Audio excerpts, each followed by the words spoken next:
বাবা সকালে হয়ে গেছে, উঠে পড়ি বাবা। বেড়াই বেড়াই বেড়াই বেড়াই হয়ে গেছে এখন। এই পুটি উঠ উঠ উঠ উঠ, এ উঠ রে, উঠ উঠ উঠ উঠ উঠ উঠ। কি আছে মা, কি হয়েছে? ব্রাশ করবি, উঠ। তোর দিদিদেরকে উঠা উঠা, আমি ব্রাশ করতে যাচ্ছি। আচ্ছা দিদি, কি হয়েছে মা? মা উঠে গেছি, আমি তো ব্রাশ করে চলে এলাম। তোরা চ, তোদেরকে করে নিলি, তোদের দুজনকে চলাই।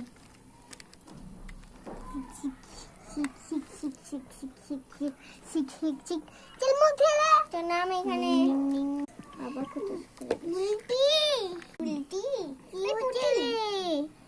তুই উল্টি কি করতেছিস রে? আমি কিছু করিনি, তুই কি করতেছিস? আমি ভালো আছি দাদা। পরের পার্ট দেখার জন্য like, comment and subscribe follow করিবেন।